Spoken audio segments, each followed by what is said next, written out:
Hello and a warm welcome to HW News Network, your one-stop show, truth be told, for some engaging and thought-provoking conversations.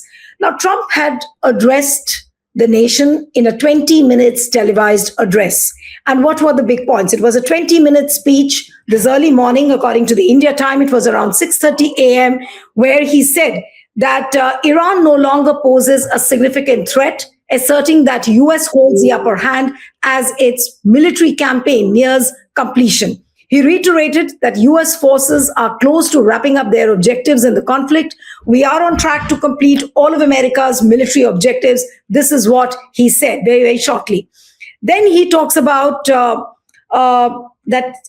build up some delayed courage. Trump wants other countries to seize Hormuz. And this is what he said exactly. And I'm quoting, I have a suggestion. Number one, buy oil from the United States of America. We have plenty. We have so much. Then he says, and number two, build up some delayed courage. Should have done it before, should have done it with us as we ask. Go to the strait and just take it, protect it, and use it for yourself. This is what he said. Then he says that we are going to hit Iran extremely hard over the next 2 to 3 weeks. We are going to bring them back to the Stone Age. This is what Donald Trump said. And in fact, the Stone Age phrase he used it yesterday as well. And but what was most startling was that he did not use the word ceasefire. Everyone, in fact, was expecting that he might announce a ceasefire, which he did not do. Rather, the markets threw into a tizzy because the markets across the regional zones went into red, which means that the markets did not respond well. There was uncertainty. No one knows what's going to happen to the economy. Then, as far as the Hormuz crisis is concerned, he said that we haven't needed the Hormuz Strait and we don't need it. And then he goes on to say that the countries should know how to deal with this. The waterway would reopen on its own, hostilities if they end. When the conflict is over, the strait will open up naturally. This is what he said. And as soon as the speech was over, the prices of crude Brent went up. The markets, as I told you, went into a tizzy. But just a short while back, there was a tweet which was put out by the US Central Command, and I would like to show it to you. Amina, if you're there backstage, and if you can show that tweet of US Central Command, it says that now in our 5th week of the campaign, it is my operational assessment that we are making undeniable progress. We don't see their navy sailing, we don't see their aircraft flying, and their air and missile defense systems have largely been destroyed. This is what Admiral Brad Cooper from CENTCOM Commander has tweeted, and this was around 3:44 p.m. and April 2nd tweet, which is on today, just a short while back. So where does this entire thing leave the West Asia conflict to? Because Donald Trump is saying that he's going to be striking hard. Hormuz Strait still is in a deadlock. Nobody knows as to what is going to happen. The economy also seems to be battered completely because no one knows what's really going to happen and by when. He's not given a specific date or a deadline, but he says that the war should end in 2 to 3 weeks. But what war doesn't come to an end? How long can Donald Trump prolong this? That's $1 million question. But we all know that his popularity ratings have really, really dipped. So, and in fact, if you had watched the American news channels immediately after the address was over, all the news channels were discussing the fact that how Americans are greatly disappointed. So we'll try and discuss and try to decode as well Trump's address to the nation. Joining me this evening is former Ambassador Meera Shankar joins us. Thank you so much, Ambassador, for joining on HW News. And my first question to you, ma'am, is that this 20 minutes televised address by Donald Trump, where does it lead the West Asia conflict? Does it lead to more uncertainty? We do not know when the war is ending, but how do you decode this 20-minute speech by Donald Trump? It's very difficult to come to a firm conclusion because he's playing both cards at once. On the one hand, he says we have achieved our military objectives largely, and we are close to wrapping up the conflict very shortly. And then, on the other hand, he talks about bombing Iran into the Stone Age and that the operation is going to be very fierce over the next 2 to 3 weeks. So he's obviously playing both cards at once, and we don't really know which way the chips are going to fall. Because once you get into a strategy of escalation in order to de-escalate, the risk is that you can be sucked into never-ending escalation, and the war can expand. And on the other hand, if he really wants to cut and get out of Iran, then, he's laying the ground by saying we've largely achieved our objectives. So then he doesn't really need to negotiate. Then he just stops the operation or calls a halt to it someday, saying now we don't need to carry it on.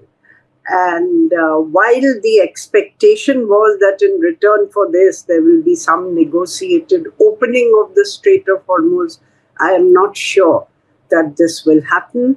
Perhaps, the Iranians may open it on their own if fighting stops. But it's all very uncertain. We really don't know which way it's going to go. And that, I think, is something which the world finds difficult to come to grips with, How long is this going to last? How far will it spread?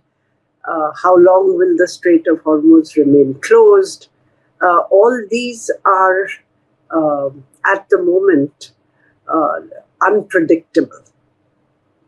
But what did the body language and the tone and the tenor of that 20 minutes televised address look like? Did he sound confident?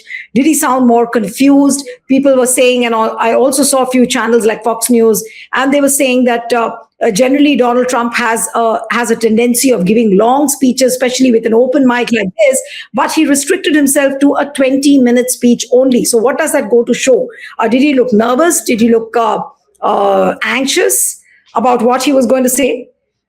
Well, the signals he's been sending before this are equally confused, So sometimes he says, well, I don't need a ceasefire, I don't need negotiations, I can just stop the conflict because, we are, and pull out because we've largely met our military objectives. They can't build a nuclear weapon, their navy has been destroyed, their missile and air force has been greatly damaged or weakened.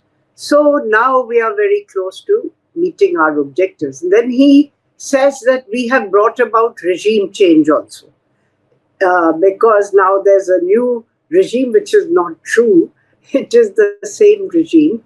But he refers to the president Pezeshkian, who has always been there, since he was elected, and who is considered a reformer, more moderate. But this has been a constant in Iranian politics, that you have the so-called moderates or the reformers, and then you have the hardliners, and that continues. So his claim that he has brought about regime change is not correct. But as I said, by saying all this, that he's met his military objectives, he's in effect brought about regime change, that they are now dealing with a more moderate regime, he can also lay the ground for just pulling out. But at the same time, he has sent additional Marines to the Gulf.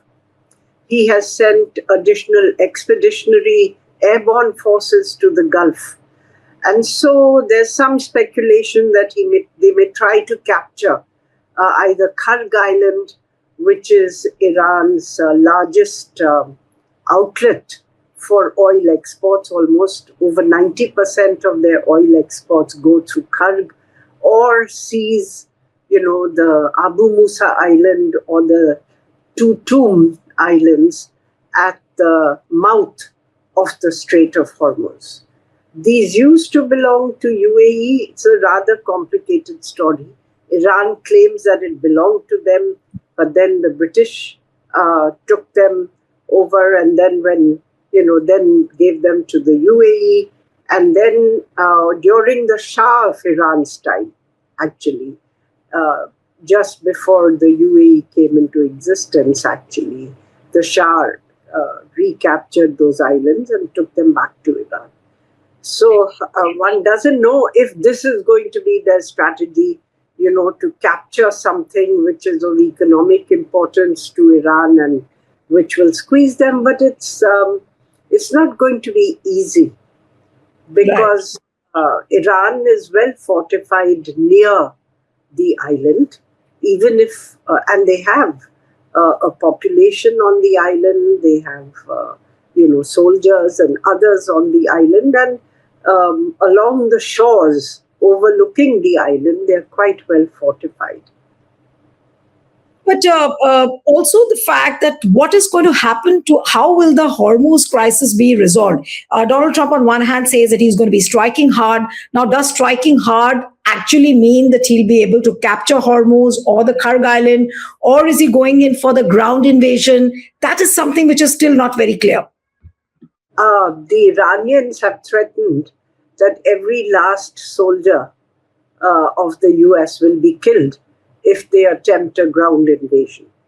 Yes. That the US does not know the full extent of their capabilities, much of which have been hidden, and they still retain considerable capabilities. This is what the Iranians are saying. So I feel that the US may not attempt a ground invasion because it will be too messy for them. I mean, even the Israelis would be worried about attempting a ground invasion. And the one reason for doing so, which would be to capture the enriched uranium stockpiles still with Iran. Trump has said it doesn't matter. He's not bothered about them because they are buried deep underground in the dust. So he's not bothered about them. So he's wavering between these two stools, hit hard and, get some public acknowledgement that Iran is capitulating, he hopes. And on the other hand, the fear that Iran may not capitulate and that the whole exercise will just become a very messy, prolonged one in which he gets bogged down and that politically, hits his government very hard.